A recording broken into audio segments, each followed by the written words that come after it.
मैं योगेंद्र कुमार दुबे और आप देख रहे हैं मेरा channel grammar with Yogendra sir, जहां आपको मिलती है आपकी समस्याओं के 100% समाधान 100% संतुष्टि के साथ। जैसा कि मैंने आपसे वादा किया था कि मिसक्लेनियस सेंटेंस पढ़ाने के बाद मैं आपके लिए नरेशन में डायलॉग्स लेकर आऊँगा, जो कि बहुत ही महत्वपूर्ण भूमिका निभाता है परीक्षा के पॉइंट ऑफ व्यू से।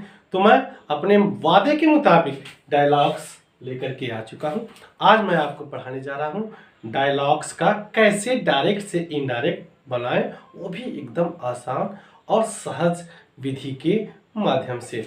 आइए बच्चों, आज की वीडियो हम शुरू करते हैं। इसके पहले कि हम वीडियो शुरू करें, यदि आप मेरे चैनल पर पहली बार आए हो तो चैनल को सब्सक्राइब करके बेल आइकन जरूर बजा दीजिएगा। आइए अब शुरू करते हैं। यहाँ पे मैंने लिखा है डायलॉग्स। डायलॉग माने होता है संवाद।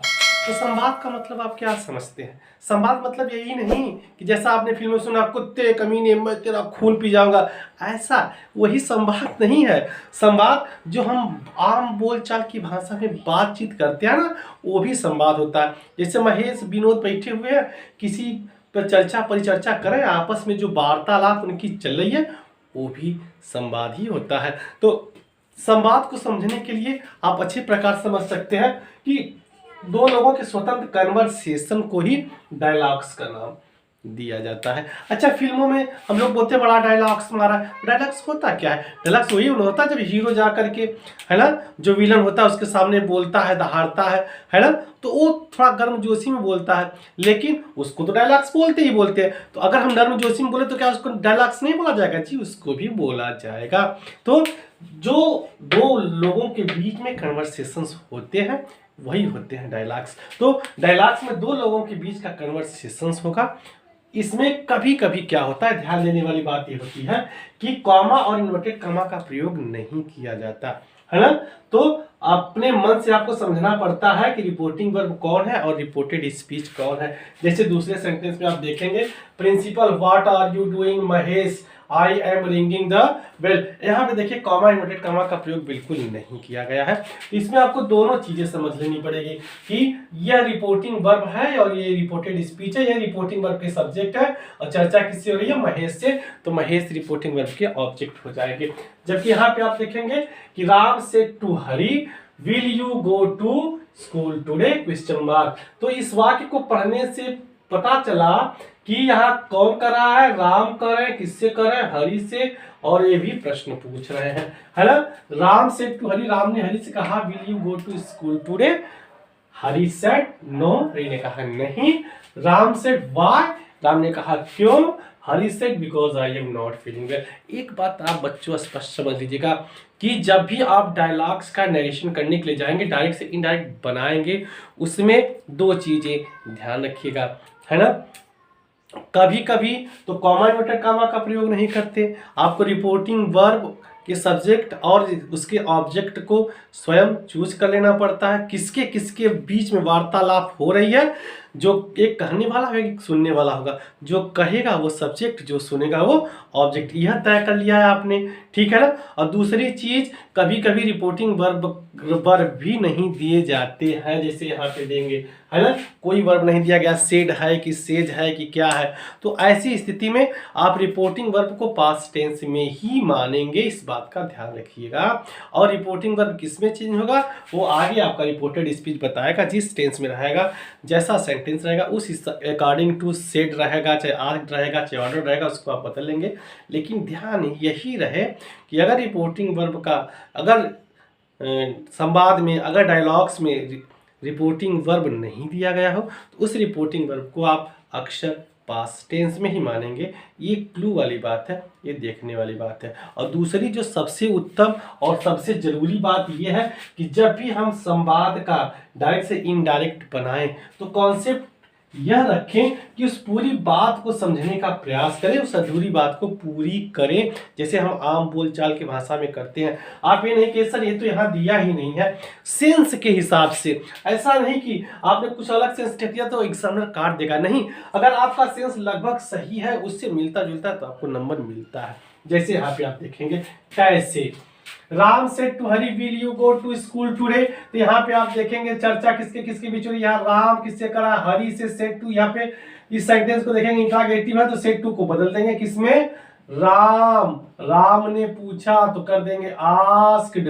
राम आस्क्ड, किससे आस्क्ड किया सर, हरी से। प्रथम प्रकार का इंट्रोगेटिव है, विल से शुरू हो रहा है, यस या नो में उत्तर दिया जा सकता है, इसलिए कॉमा इन्वर्टेड कॉमा को हटा करके आप लगा देंगे इफ। आप देखेंगे विल को छोड़ेंगे, इंट्रोगेटिव बनाना है असर्टिव, यू को ले जाएंगे हरी के पास, तो हरी यहां से जाएगा और यू के केस में बैठ जाएगा। यू है नॉमिनेटिव केस में तो हरी का हो जाएगा ही, विल का हो गया वुड गो टू स्कूल। अब टुडे का क्या हो जाएगा सर, दैट डे। टुडे का क्या हो जाना है, दैट डे, फुल स्टॉप। फिर क्या कहा, राम सेड, सॉरी हरी सेड नो।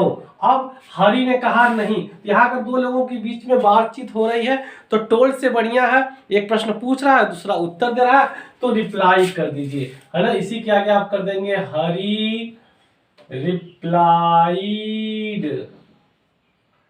अब देखो यस नो के लिए मैंने दो चीजें बताई थी जब आप लोगों को पढ़ा रहा था, क्या कि इस वाक्य के कर्ता और क्रिया को दोबारा रख के नॉट लगा देंगे, या आप यस के लिए रिप्लाइड इन अफर्मेटिव और नो के लिए रिप्लाइड इन नेगेटिव का प्रयोग कर सकते हैं। तो हरी रिप्लाइड कॉमा हटा करके आप दैट लगा सकते हैं, चाहे तो यहां लिख सकते हैं ही replied, Hari replied, sorry Hari replied in affirmative या नेगेटिव करते हैं ना। अगर आपको इस कर्ता और क्रिया को दोबारा रखना है, इस कर्ता और क्रिया को दोबारा रखना तो दैट लगा के बाकी जोड़िए। जैसे Hari replied that he would not, negative है, नो कहा है तो नॉट भी लगा देंगे। अगर आपको ये नहीं रखना है, हरी रिप्लाइड, है ना, हरी रिप्लाइड इन नेगेटिव करके आप छोड़ देंगे, है ना, ऐसा हो गया। फिर उसके बाद पूछा है राम सेड वाई, उसी के आगे राम ने पूछ लिया, यहां लिख देंगे राम अगेन आस्क्ड, दोबारा पूछा है ना तो अगेन आस्क्ड कर दो, रिपोर्टिंग वर्ब जोड़ दिया आपने। राम अगेन आस्क्ड वाई, बस वाई क्यों पूछा होगा, पूरा सेंटेंस क्या है, why he would not, why he would not go, वह क्यों नहीं जाएगा, है ना। तो हरी कहता है, हरी फुल स्टॉप के बाद हरी अगेन रिप्लाइड, अगेन रिप्लाइड, हरी ने पुनः उत्तर दे दिया दैट की बिकॉज ही वॉज, दैट की because he was not feeling well। एक के बाद एक जैसे सेंटेंस आते गए और जो नियम है उसी प्रकार से हम करते गए और हमारा डायलॉग्स कंप्लीट हो गया, नया कुछ भी हमने नहीं किया। अगला सेंटेंस आप देखेंगे, principal what are you doing, है ना। मैंने कहा ना कि कभी कभी ऐसे भी आपको वाक्य का सामना करना पड़ेगा जिसमें कॉमा नहीं होगा, इन्वर्टेड कॉमा नहीं होगा, reporting verb said, said to, ये सब नहीं रहेंगे। तो आप ये समझेंगे वाक्य को पूरा पढ़ करके कि कौन इसमें कहने वाला है और कौन सुनने वाला, बात किसके किसके बीच में हो रही है। पूरा अगर हम सेंटेंस पढ़ लें तो इसमें कहने वाला कौन है, सुनने वाला कौन है, तो reporting verb reported speech clear हो जाएगी तो हमारा सेंटेंस बन जाएगा। कैसे, principal what are you doing, principal कहते हैं कि तुम क्या कर रहे हो, Mahesh I am ringing the bell, मैं घंटी बजा रहा हूँ। Principal have you clean all the desk, क्या तुमने सारा डेस्क क्लीन कर लिया है, महेश यस सर, महेश ने कहा हाँ। तो यहाँ पे बात किसके किसके बीच हो रही है, महेश और प्रिंसिपल के बीच में। तो पहले महेश से प्रश्न पूछा जा रहा है, कौन पूछ रहा है, प्रिंसिपल, किससे पूछ रहा है, महेश से। आइए शुरू कर लेते हैं हम लोग भी। प्रिंसिपल आस्क्ड, किनसे पूछ लिया सर, महेश से पूछ लिया। अब क्या पूछ लिया sir, what are you doing, तो क्वेश्चन वर्ड से शुरू होना है, व्हाट आर को छोड़ दो, यू को चेंज कर दो महेश बाबू के हिसाब से, तो हो जाएगा he was, what he was doing, what he was doing. तो महेश बाबू ने क्या कहा, महेश रिप्लाइड महेश ने उत्तर दिया, तो टोल्ड से बढ़िया रिप्लाइड है, रिप्लाइड लगा लीजिए, रिप्लाइड यहाँ पे लगा लेंगे आप। दैट सेंटेंस को जोड़ने के लिए आई को चेंज कर देंगे, महेश से हो जाएगा he was ringing the bell, ringing the bell, full stop. फिर प्रिंसिपल साहब कह रहे हैं कि have you clean all the desk, principal के ना रह गए उनके पेटे में, है ना, उनके पेट में फिर दर्द होने लगा, पूरा पूछ दिए, क्या पूछ दिए sir? Principal again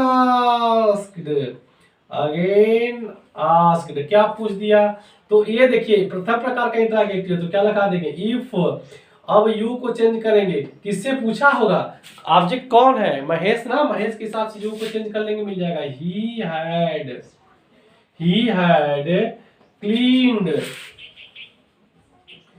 had cleaned क्या? all the decks यहाँ पे लगा देंगे फुल स्टॉप। तो महेश ने क्या कहा यस सर। तो यस के लिए देखिए अभी मैंने आपको नो के लिए बताया था रिप्लाइड इन नेगेटिव, और यस के लिए आप कर सकते हैं रिप्लाइड इन अफर्मेटिव। तो आप इसका सरल तरीका अपनाएंगे तो कह देंगे महेश, है ना, रिस्पेक्टफुली, चूंकि टीचर की बात है, देखिएगा प्रिंसिपल की बात है, रिस्पेक्टफुली लगाना जरूरी है, रिस्पेक्टफुली रिप्लाइड, किसमें दिया? हाँ ने कहा है, अफर्मेटिव लिख के हट जाइए, रिप्लाइड इन छूट रहा है, रिप्लाइड इन अफर्मेटिव।